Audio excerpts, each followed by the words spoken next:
शक्तीपीठ महामार्गाला पवनार ते पत्रादेवी मान्यता दिली असं आजच्या मंत्रिमंडळाच्या बैठकीमध्ये ठरलं आहे। अर्थात त्याच्यामध्ये कोल्हापूर जिल्ह्याचाही समावेश आहे।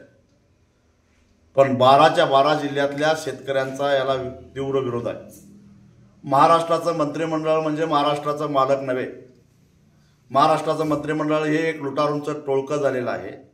30,000 कोटीमध्ये तयार होणारा रस्ता 86,000 कोटीमध्ये करून 50,000 कोटी रुपयाची लूट त्यांना करायची आहे। पण आम्ही शेतकरी ते होऊन देणार नाही।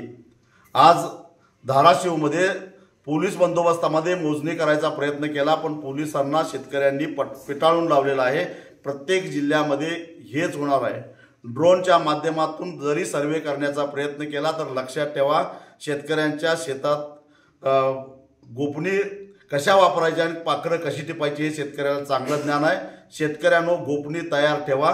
तुमच्या गोपनीच्या दगडानं हे सारे ड्रोन टिपायचे आहेत।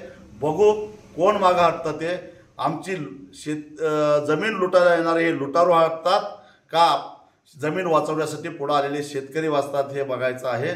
कोल्हापूर जिल्ह्याला महापुराच्या खाईत लोटणारा हा शक्तीपीठ महामार्ग आम्ही कदापि होऊन देणार नाही। शरीरामध्ये रक्ताचा शेवटचा थेंब असेपर्यंत या महामार्गाला आम्ही विरोधच करत राहणार।